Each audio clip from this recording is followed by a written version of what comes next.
أعوذ بالله من الشيطان الرجيم بسم الله الرحمن الرحيم الحمد لله رب العالمين والعاقبة للمتقين والصلاة والسلام على رسولنا محمد وعلى آله وأصحابه أجمعين أما بعد السلام عليكم ورحمة الله وبركاته مسلمان doğanlar Allah Tebarek ve Teala'na ortak cumhurun ediyen ve çek taat ibadetlerini de çek dua dileklerini ve bugünlerde ediyen hayır hasanatlarını da öz dergahına kabul eyler.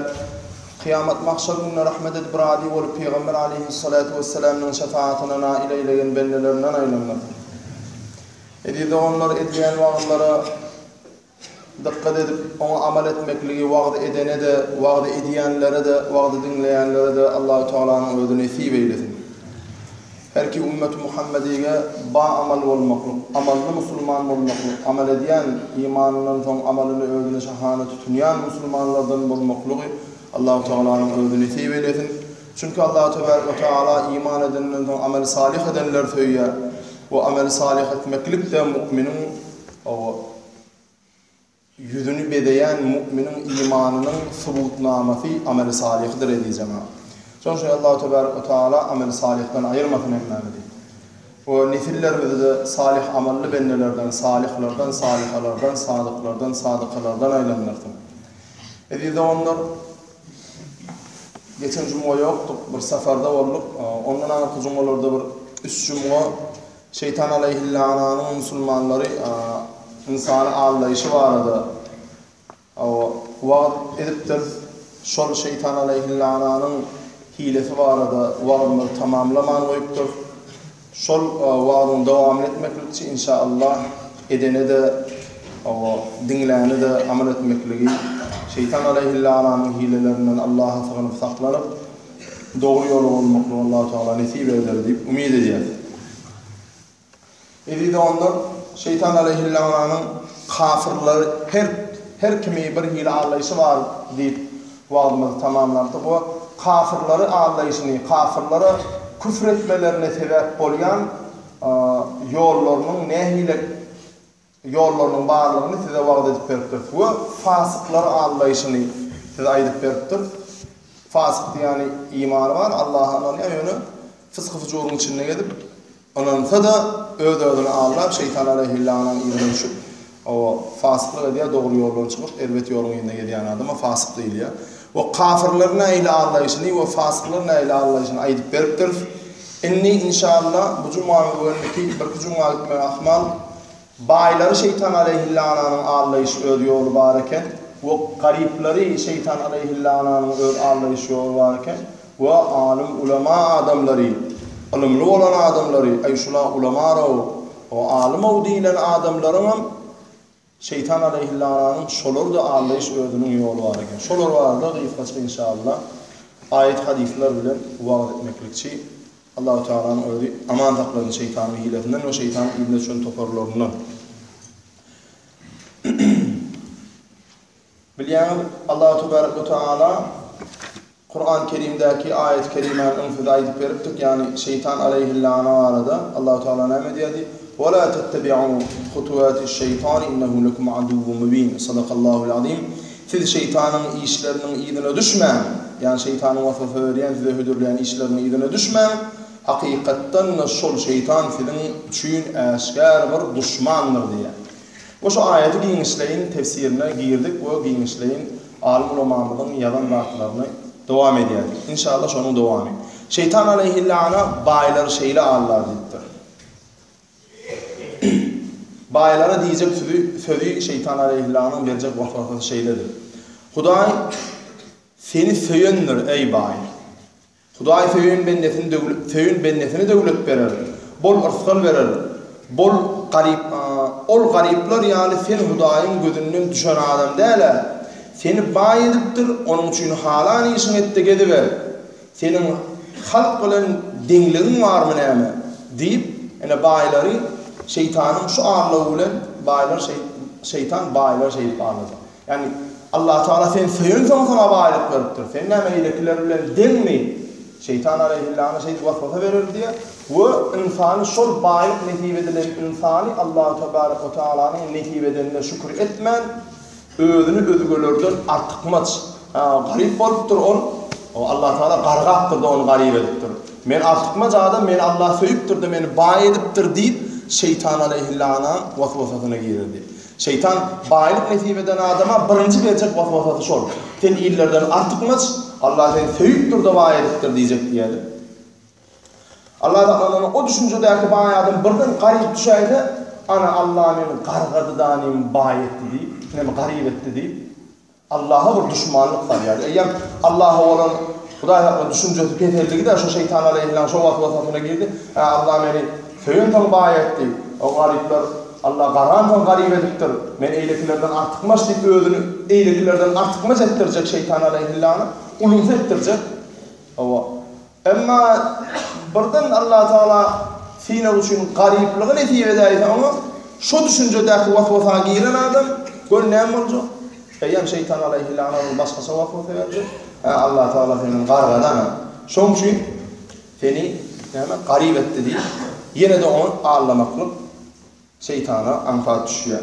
Halbuki beýle değil. Allah Teala bay bolan üçin veya garip bolan üçin veya alim bolan üçin hiç kim söýmeýär. Allah Tebaraka ve Teala dinlar olan adamın, takva olan adamın söýüyor. Garip bolan bay bolan tapawuty yok. Allah'ın rızası var şu işte deyip Allah'ın rızası var şu işte deyip söýse Allah'ın yolunu geçse Allah şonu söýüyor. Eğer bir adam Allah'ın rızası yok şu işte, Allah'ın nerdalığı var şu işte, şu iş etsem Allah'ın nerda olma ihtimali var deyip Allah'ın nerda olaymasın deyip haramlıktan kaçtı, ana şol adamıyla Allah söýüyor. Muna aýdýarlar takwa. Takwa adamıyla Allah söýüyor. Bay bolan üçin, garip bolan üçin, alim bolan üçin, am bolan üçin. Garibu, bay, alimu, am, hemmen takwa bolun Allah söýüyor. Takwa bolmadın Allah söýmedi. Şu düşünce bolmaly. Yarın salmalı kanunum Allah Teala bay etti, Firavun'un bay etti, Hudaý Teala Süleyman Aleyhisselam'ın bay etti, İskender Zülkarneyn'i de bay etti.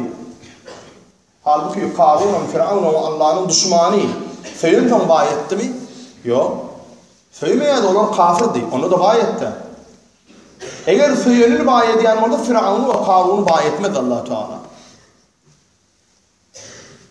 Ama o tarafta var, Süleyman Aleyhisselam Allah Teala peygamber doğası bay etti. İskender Zülkarneyn ol bir gurrunda vardı. Zülkarneyn diyen iki şahlı diye. İki şahlı diyen o şah olan ne olandı? Ben söylenen ağrağıma göre kıyıtkacık giyip düşündüreyim. Kıyıtkacık İskender Zülkarneyn ile Alexander Makedonski'nin çalışıyorlar. İkisi barrat değil. Alexander Makedonski berrakta tarihte bulundu. İskender Zülkarneyn has anrakta bolun ve peygamberliği şüphelenen adam Allah'ın dostlarının Zülkarneyn iki şahlı diýäni de ol boyuna geçecek tırgıdak şahyal şah değil ol. Zülkarneyn Allah Teala Kur'an-ı Kerim'de adını tutuya, lakam bilen tutuya Allah da üçün kazanan adı var. Ne hile? Ey adamlar bu halal iş. Gelin şuna yapsalım. Bu haram iş. Kaçın taşlan aranı diye, taşlan fınanı diye adamlar aliyalında daşlar kelletinin bir kaptarını çiğişi diyeler Zülkarneyn. İskender rahmetullahi aleyhi. Bir kaptarını çiğişti diye tefsirde gelen durum. Ne için Zülkarneyn deyip adı geçiyor Kur'an'la. Allah Teala Zülkarneyn adını kullanıyor Kur'an-ı Kerim'de. Bir kaptarını çiğişti ururlu da daşladılar da yine de daşlanan bir arada oturmaya.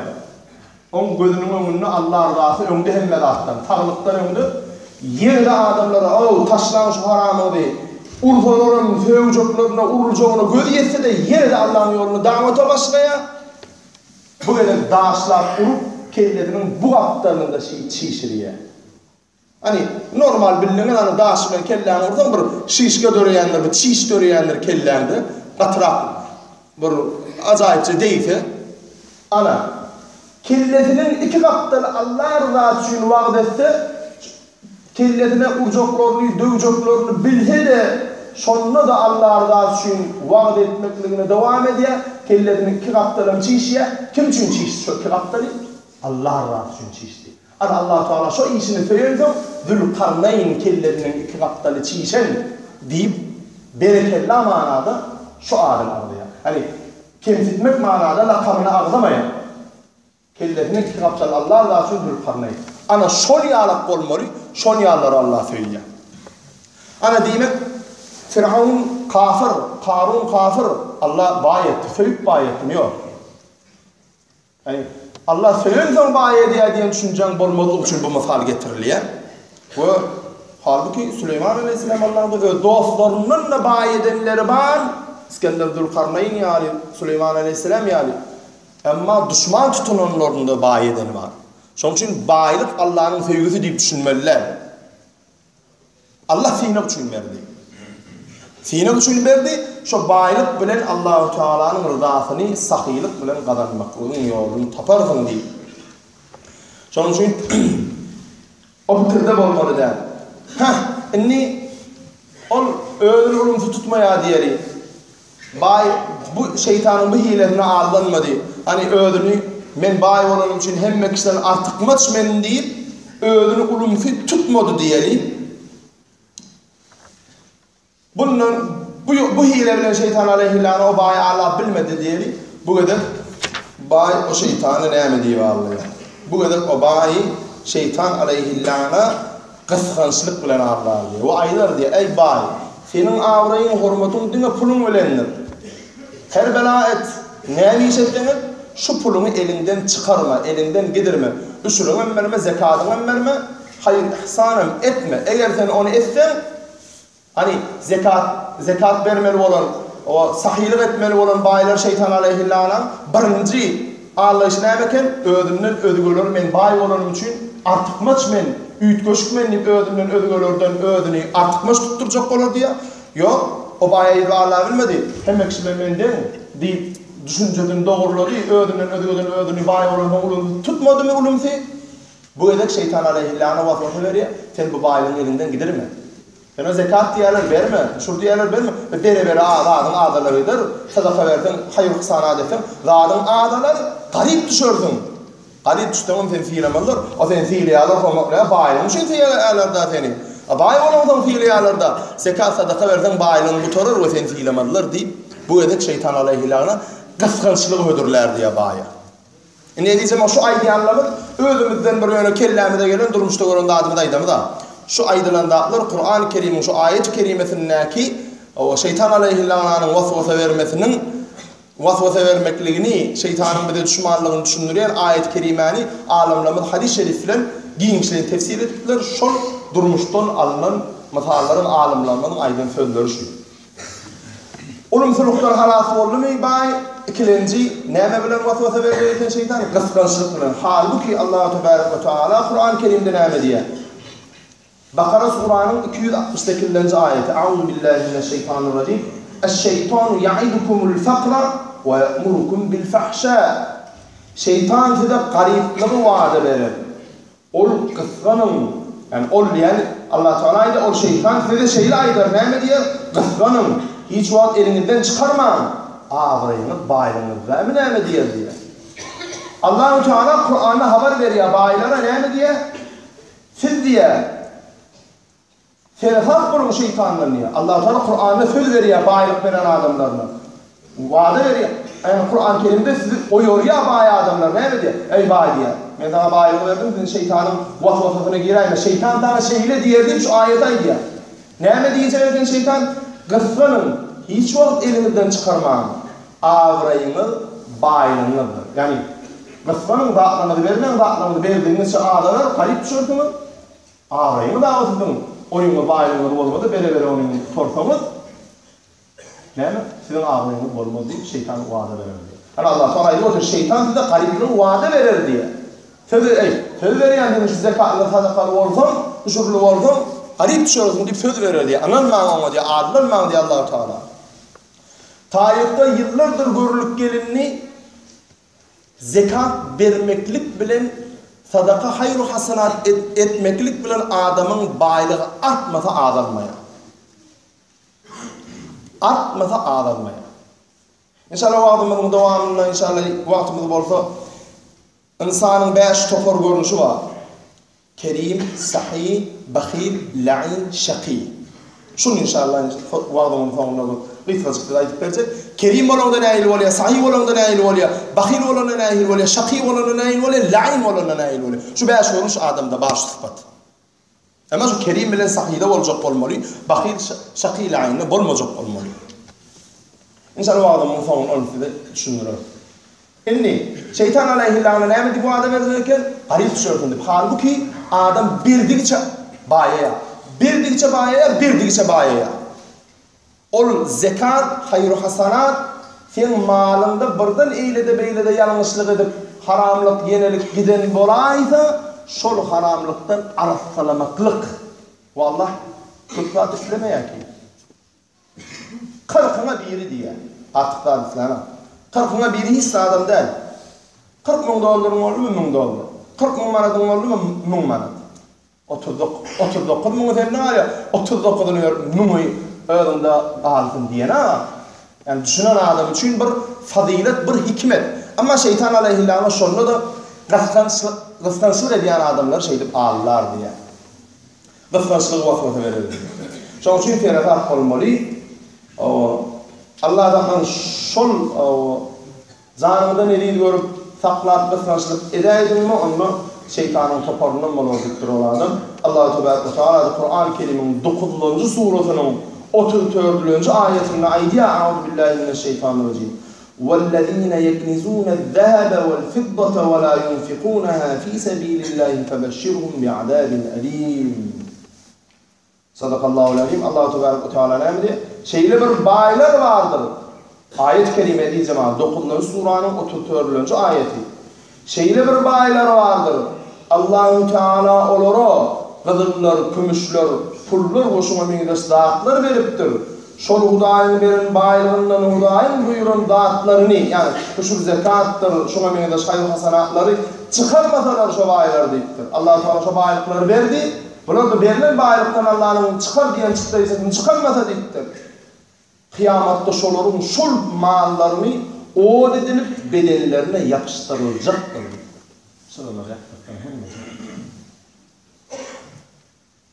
Näme? Şol mallaryny od edilip yani şo puluny oda öldürecek ennamyny yapıştırıp yapılacak. Ayetin dowamy şeýle 35-nji şol suranyň 35-nji ayetine billahi mineşşeytanirracim.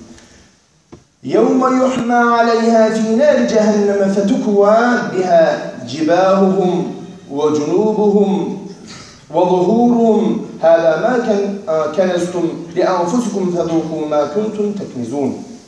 Sadakallahu aleyh. Kıyamatta ayetin devam edeceğim abi. Kıyamatta bir adamın neçe zekat vermedik. Huşur vermedik, pul var olsa, yani zekat vermedik, huşurunu vermedik, neçe baylığı var olsa, şol adamın bedenini, puluna göre, şu zekat vermen, huşur vermedik malına göre, bir tengenin üstünde durma diyal edip bululacaktır. Ayet-i kerime. Şol huşur zekat vermedik pullarını, cehennemin odunu kızdırılıp, bedenlerine basılacak, ol favanson yeni de kızdırılıp, bedenlerine basılacaktır. Şonu alap berce perişteler, ol baylara diyecek sözü şudur. Şudur sizin canınızdan ediydi görüp saklan malını. Alınını hödüyün gör verin deyip, alınını hödüyün gör verin. Ne kıskançlıkta bir saklan malını size bela oldu deyip, şeytan, perişteler, ol bayın zekat vermedik pullarını el namına yapıştırıp yapardı. Hatta Peygamberimiz sallallahu aleyhi ve sellem ne diye? Şu bayağı adam huşur zekatını vermedi mi? Şu bedeni pulunu oraya uğurduracak diye yani. Mesela zekat vermedik pulu, mesela ayları ömrüne vermedik pulu 5 manat diyelim mesela şu 5 manat tenge görünüşünde ennamını yermeydi, ennamını yer kalmadı, şu bedeni uğurduracak. Uğurduracak, o şu tengeler fırzacak edilecek. Bir üstüne pullar koyulmayacak. Ne'udbillah. Onu da o da kızdırıp, o otlarını yapıştıracaklar diye. Ne'udbillah. Çünkü için halkın mali, garibin payı olan zekatını, sadakanını verin, kıyamet gününün başına da bela olmasın diyenlerler. Çünkü için Allah'a öyle katladın. Buraya konuşanın yarat bolunu ulaike hizbu şeytan diyilen topardan bolyan, olur şeytanın toparlarından bolyan, sonunda da cehennemi bolyalar zayıflarlar. Allah öyle saklasın zekatlı olmaklılıktan, zekatını da, hayır hasanatını da doğru yere sarf etmekliği, doğru görünüşlü sarf etmekliği Allah-u Teala nesip eylesin o zaman. Baylık nesip eden adamlara baylığı bilen sahih olup Allah'ın o sevgisini kazanmaklığı Allah-u Teala nesip etsin. Yani o da şükür, beni diyeceğim tabi kurum olan aydiyat, heder etmekliğimiz için, serafat olmaklığımız için aydiyat, yani Allah dönüyor tarihte de Türkiye milletlerin, hususan Türkmenlerin tarihte de şu günümüzde de Allah dönüyor baylık nesip eden oğlanların %80-90'ı el açık. Örneğin şayet oluyor, şunu gören şu meçhidin şu haline gelmesinde de bayi sahiye oğlanların Allah dönüyor o ellerinin işi var, zahmetler var, sadakalar var, hayır hasanatlar var. Bu ken oğlanların, gayib oğlanların, toy edebilmeyen oğlanların öylenmekliğinde de şu günümüzün bayilerinin boşantıları var. Yeri gelene olurun berekallahını vermek gerek, Allah ziyade eylesin. Sahiyliklerini de, sahiylik eden bayiliklerini de Allah Teala ziyade eylesin. Bu kıskanç olan adamları da 5 vakit namazlı, oradalı, zekatlı, hacılı, imaniyetine olan bayi olmakla Allah Teala nesip eylesin. Geçen cumamda gelebilmeyenlik safarın diye ettik diyeceğim abi. Hindistan'a nesip edip ziyaret ettik. Müslüman adamlar amin. Hemmetin size salamı, sizin salamlarını oraya getirdik. Müslümanların gidip ziyaret etmeli, hele Türkmenlerin gidip ziyaret edip öyle tarihine buyurmalı bir yere kenediyeceğim abi. Dünya yüzünde hazırki dövrde en çok Müslüman olan devletlerin biri Hindistan iken 300 milyon olan Müslüman var. Tarihte şeyle bildiğine Bayram Han'ın biliyatta Allah rahmet etsin. Bayram Han'ın önün, Bayram Han'ın sonun hanlardan ve alim ulemalardan ve zekatlı bayilerden nice maha Türkmenler barıp şu tayda Hindistan'ın güllemesini, şu tayda din diyanatın ehl-i sünnet ve cemaat yolunun ötmesini zahmet ken çekittirler. Hatta şunu eşittik bir yerine, şu ulu dervedeler var da, ulu halayalı salınan oğudun, bu mavzeleyalı, ulu paratlı yollarına vardı. Şoların bir Türkmenlen vuran dervedesi yapıyor. Hakik Türkistan ya Türkiye milletinde Türkmenlen vuran deyip yazıyor. Bir iki yerine gördük şunu yalan. Onun gurrun verenler aydiyada şol dövrlerde şeyler bir bayiler var iken buysanları yedi cemaat. Şu taydan hani misal aydari günümüzde 1 milyon dolarlık, misal 2 milyon dolarlık, misal zamandan adel hakikaten şu derecede bayiler haridi şu taydan alt gidiyorlar diye kelveniyle. Ve yanlarına alim ulema olan, kari hafız olan, ahum olan, yani din ilmini doğru öğretilecek alim ulema olanları maskalatını alt gidiyorlar diye şu bayiler. Baranın alim ulemaları yer alıp verip, mal mülk alıp verip, bir yaşar gününü geçirir derecede yerleyenler mi? Onu 4-5 ayın içinde şu bayiliklerini alıp baran haritlerini satıp pulu öğürdüler mi? Şol pulu medrese, okul, mektep salıp, şol erten olanlarını malum edip, böyle kargına kelmeleri kaydıbiliyor diyeler. Şu derece atavavalanga olupdur. Şu derece. Alim etsin, adam zatı için hizmet ediyen, insanlık için hizmet ediyen, insana insan olmaklığın, hakiki Allah'a kul olmaklığın doğru yol öğretip bilen atavavalanga olupdur. Ve Allah'ın radi olan yoluna canını, malını olur kaygırmandırlar. Kaygırmandırlar da Allah-u Teala bugün olur nesillerine ile Türkmenistan toprağına ne ilmimatlar içilip oturuyor. Ana aktakal yaşlı olan oturuyor. Bir ayretin otursanız soran. Ol yaşlı uğrunuzda bıraklar görüyen mi? Orta uğruna kovu yaşadık diyendirler. Şu kovu yaşanlar uğruna kovu deyilen baylarım şunun kumuna garibin kaçanın atı duran ne ilmimatı yoktur. Çünkü bunu bilin, şükür edin, ıvrat alın, terbiye alın diyeyken şükür etmeli, ıvrat almalı, berekellah almalı tarihimiz var. Çünkü şol tarihimizden atavalarımız diyali el açık olmaklığı. Allah rızası için Allah'ın yolunu el açık olup doğru yolu bayılığını harc etmekliği öğrenere tarihte iyilen görürler almalılar, planlardan deyip görürler almalılar. Öyle Türkmen atavalarımız da yetki edeceğim abi. Bu yani bir bölücüğü bu insanlar ama ken edeceğim abi. Çünkü Allah Tebarek ve Teala şu atavalarımız diyali Allah yoluna sahih olmaklığı Allah nesip eylesin. Ne diyeceğim abi? İnni aydani Yani şunun bellemeli, musulmançılığı temsil görünüşünde vaat etmekliği başarmalı diyeceğim abi. Dine dille vaat etmeklikten misal olup başarmalı. Misal olup başarmalı. Özün ilki musulmançılığı yaşap misal olmalı. Namaz okuduymaken çağalın önünde namazı olmanı başarmalı. Teret alıymaken teretli olmanı başarmalı. Çilim çekmediği yerken özün çilimi taşılan halinde olmalı. Haydi bir haramlık etmediydin, şu haramlığı özün etmen. Haydi bir kovluk ettiyen, şu kovluğu özün ilki edip, onun ettiğinlikliği başarmalı. Temsil, İslam'da ön hatarlarda duruyan dağların biridir. Vaad nefikatta ilki temsil geliyenler misal olmalı, onun vaad nefikat etmeli. Şunun için hem Mehmet'e, hem vaad nefikatımızı bilen, hem görürlerimizi bilen misal olmaklığı nesillerimize Allah-u Teala'nın özü nesip eyledi. İnni şeytan aleyhillâhına ulumsuluk bilen Allah bilmedi mi bu bayi? Ama geçti kıskançlığa.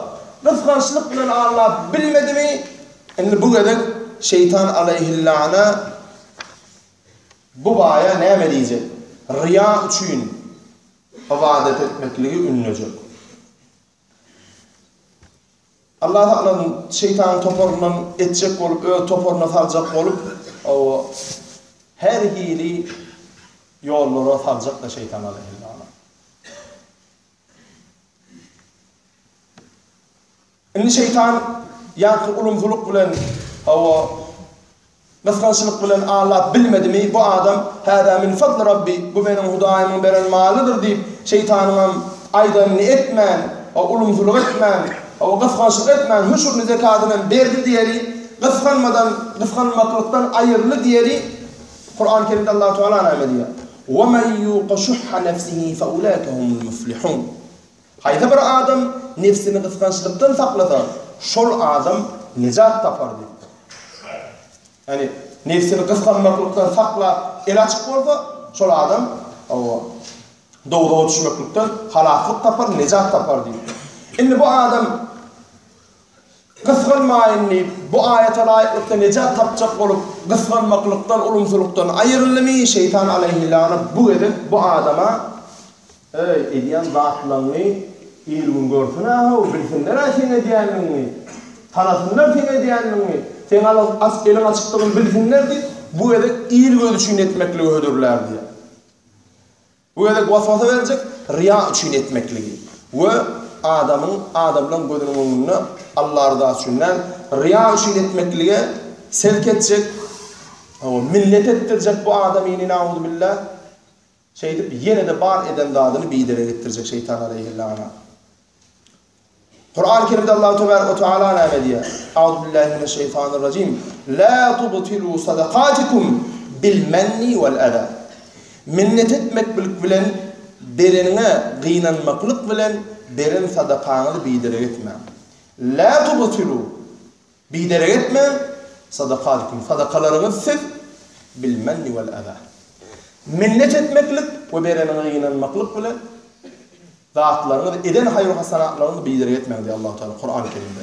Çünkü kıskançlıktan hem ödünü sakladın, ulumsuluktan hem sakladın, bu edek minnet etmeklikten ödünü saklamalı ve riya için eden hayır hasanatını etmeklikten ödünü saklamalı. Şeytan aleyhillâhına insanı göz için etmekliği hüdürledi. Bardan şeytanın ökle çıkıp Allah'a sığınıp başarcanlık edip ulumsuluktan hem saklansa bu bay, kıskançlıktan hem saklansa, aydalı riya için emeden Allah için ediyediydi. Bu edek dördüncü edimini eder diye şeytan aleyhillâhına eden hayır hasanatının içinde minnet ettirir diye. Mesela bir gariba adama bir daha hayır hasanat etti mi? Bir daha hayır hasanat etti mi? Şu gariba adamdan kime hayır hasanat eden oldu? Şu adamdan bir daha minnet ettirir diye. Bir daha iş haşete yerine getirmedi. Ay ödüm kömek ediyorum, ödüm adam ettim. Şunu çoğu kömek etsem ben bana falan etmedi değil, minnet ettirecek olur. Şunu vasfasa verir diye. Ya böyle ya bir garibrak molla, bir daha kömek eden mi olsun? Bir sadakan var çağırıpsın. Sen çağırmakan bir çağıran mı olsun? Ben çağırdım ama bar bilemek dedi. Ay ben ödüm kömek edip diyorum moluyun. Ben sadakama gelmedi deyip sen ondan gıynanma. Yani şeytan aleyhillâhına şunu da vasvasa verecek. Sen şey edip kömek edip diyorsun ama moluyun. Fennäme öz cüýünden edýän Allah berende, cüýünden edýän Allah beren nimetynden edýän, Allahdan fakat umydlar bolup edýän, Allah buyurdy diýip edýän onu. Onu görmek üçin ýa-da onu özüňe bir dada hakly etmek üçin, onu özüňe bir dada borçlu etmek üçin edýän ha. Allah da sünnetden bolly ondan bir dada garşylyk garaşma. Şoň üçin Allah haklasyn bu zatlardan saklanmaly. Allah Teala'nın kaydan ayeti edeceğim.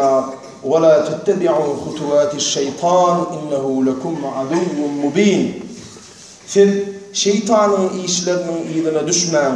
Hakikatten şol şeytan sizin için aşkar düşmandır. Şonun şeytan aleyhillânan düşman bilmeli ve şeytan aleyhillânan hilelerini ağırlanmalı değil.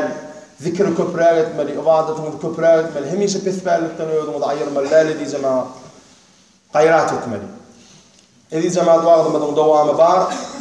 Geçen üç cumamızda akıl Kur'an-ı Kerim'de ve hadiste Allah-u Teala'nın şeytanlarda ayyan ayetlerini, sonki cumamızda da kafirleri ağırlayışını ve fasık adamları ağırlayışının yollarını ayıp verdik. Bu cumamızda da Allah'ın itibar edip bayları ağırlayan, vasvasa veren yollarını, hilelerini düşündürdük. Şu 4 hile esası şeytan aleyhillâne bayları ağırlaya, birinci ulumsuluğu ödürülecek baylara, ikinci kıskançlığı ödürülecek, üçüncü riya etmek, iyi göz için sadak etmekliği, hayır hasanat etmekliği ödürülecek, onu yanıp bilinmi minnet etmekliği ödürülecek. Onun için baylarımızın almalı terbiyetine mi şeytan aleyhillâne'nin vasvasa veriyen, hüdürleyen ulumsuluğundan, kıskançlığından ve iyi göz için ettirmekliği için gayrat sarf ettirecek olan riya için ibadet etmeklikten, hayır hasanat etmeklikten ve eden hayır hasanatında minnet etmeklikten saklanmalı. İnşallah bizim Türkmen baylarımız bu 4 zattan saklanayanlarlar deyip ümid ediyoruz. Bu Allah-u Teala'nın bu 4 tane vasfından saklamaklığını Allah-u Teala'ya dua ediyoruz inşallah. İndiki cumamızda dediği zaman şeytan aleyhillâne'nin garipleri ağırlayışını ve yetiştik vaktimiz olsa inşallah ulama, alim adamları ağırlayışının hilelerini size vaat etmek için Allah-u Teala o günlere başladıkta tamam etsin bu daim. Ve ahiru da'vana elhamdülillahi rabbil alemin ve sallallahu teala ala khayri Muhammed ve ala alihi ve ashabihi ecmaîn. Allah. Dediği zaman daşlar soğuk bıraksam çiğre çıktırasa şu yukarıda boş yerler bağlı biraz kıfır oturayım dediği zaman. Hayır şey diye.